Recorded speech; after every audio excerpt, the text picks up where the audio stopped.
मुद्दे वही हैं जिसके लेकर अभी तक हम लोग आंदोलित की हुए हैं। आज भी आवास का मुद्दा काफ़ी बड़ा मुद्दा है, शराबबंदी का मुद्दा बड़ा मुद्दा है, बेरोजगारी भत्ता का मुद्दा बड़ा मुद्दा है। ऐसे सारे विषयों को लेकर हम जनता के बीच जाएंगे। ये घटना निश्चित रूप से बहुत ही दुखद है और कहीं न कहीं छत्तीसगढ़ में इस प्रकार की घटना का होना दुर्भाग्यजनक है। एक समाज विशेष के लोगों ने जिस प्रकार प्रताड़ित किया, लोगों को चाकू मारा और युवक की मौत हो गई, उससे उत्तेजना फैला और उनका आतंक पहले से था और उस आतंक की वजह से ग्रामवासी काफ़ी उत्तेजित है।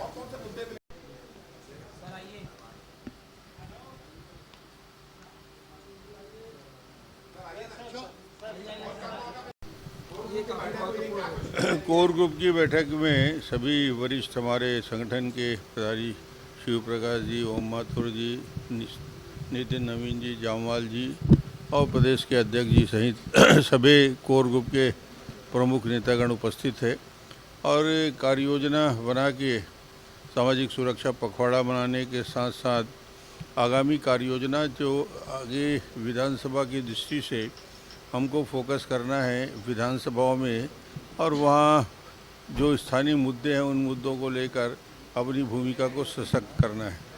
तो ये लगातार आने वाले समय में कार्य योजना बनी है और इसमें 2 महीने की कार्य योजना पर विचार हुआ है।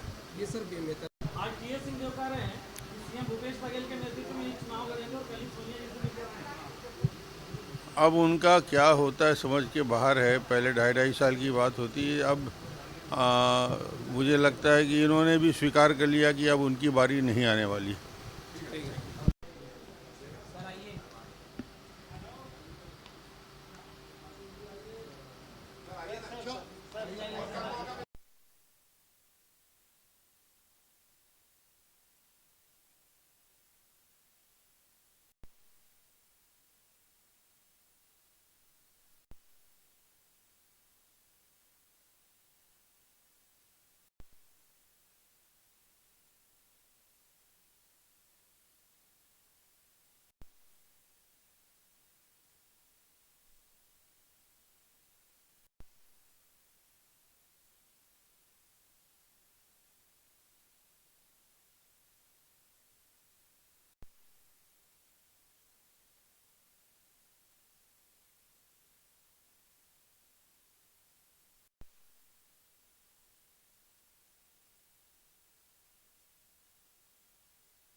शराबबंदी फिर से एक नया बयान आया है सीएम साहब का। मुख्यमंत्री जी सरकार बनने के पहले जब प्रदेश अध्यक्ष थे तब घोषणा पत्र जारी किया गया था, पूर्ण शराबबंदी की बात आई थी।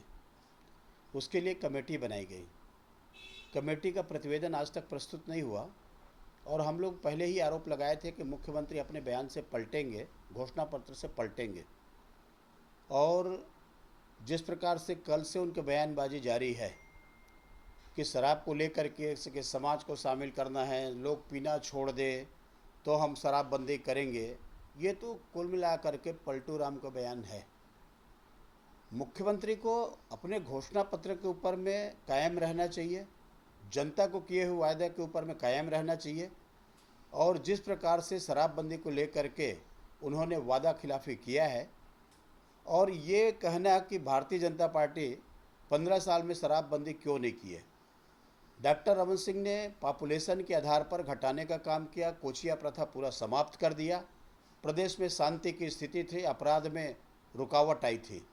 लेकिन जिस प्रकार से यहाँ पर कोचियाबंदी शुरू हो गई, गली गली में शराब बिक रही है, और दूसरे को दोष लगाना, आपको किसने कहा था कि पूर्ण शराबबंदी का आप घोषणा करें? लेकिन आपने किया, बिना मांग के किया, और बिना मांग के करने के बाद में आज जिस प्रकार से वादा खिलाफी कर रहे हैं, जनता देख रही है, छत्तीसगढ़ की जनता इंतजार कर रही है। और आने वाले नवंबर में जब चुनाव आएगी तो छत्तीसगढ़ की महिलाएं और छत्तीसगढ़ की जनता इसका जवाब देगी, इस सरकार को बर्खास्त करेंगे, इस सरकार को रिजेक्ट करेंगे। उसके लिए मुख्यमंत्री को तैयार रहना चाहिए कि वादा खिलाफी कितना महंगा पड़ेगा, ये जनता छत्तीसगढ़ के करके बताएगी।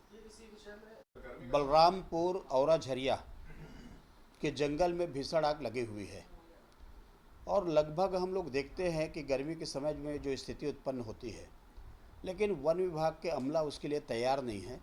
अब नाम मात्र के उसको बुझाने में लगे हुए हैं और इसके साथ ही साथ में जंगलों का जो विनाश हो रहा है, निश्चित रूप से ये बहुत गंभीर मामला है कि हम सावधानी कितना बरत सकते हैं, कितने अमले उसमें लगाते हैं, कितना खर्च किया जाता है।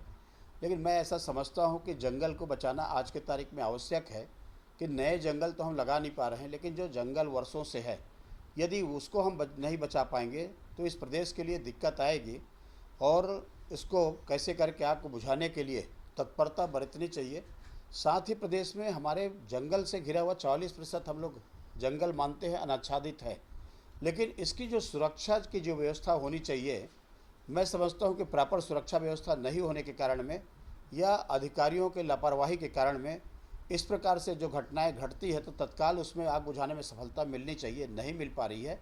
इसमें चिंता करके आग बुझानी चाहिए और नए जंगल में आग न लगे, इसके लिए क्या सावधानी सरकार बरत रही है, ये बहुत आवश्यक है और ज़रूरी है ताकि हम अपने जंगल को बचा सकें।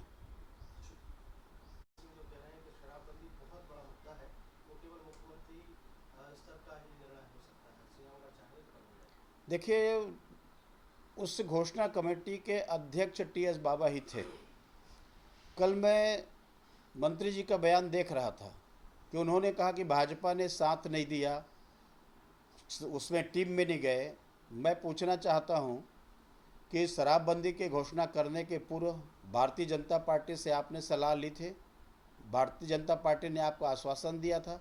भारतीय जनता पार्टी ने आपको ये बात कही थी कि आप शराबबंदी करेंगे और हम साथ देंगे?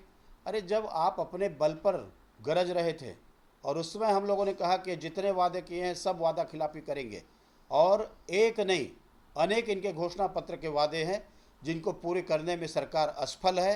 अब तरह तरह के जो बहाना कर रहे हैं, बयानबाजी कर रहे हैं, लेकिन जनता इनको कभी माफ़ नहीं करेगी।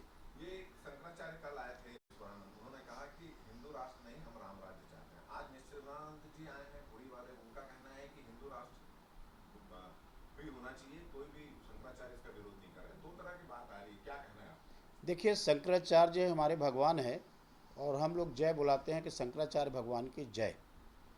इसलिए मुझे किसी की बात को खंडित करने का अधिकार नहीं है, लेकिन मैं ये कह सकता हूँ कि दोनों विद्वान हैं और जो भी बातें आ रही है, एक बात तय है कि सनातन धर्म को हम लोग मानने वाले हैं और भगवान कृष्ण को भी मानते हैं, भगवान राम को भी मानते हैं।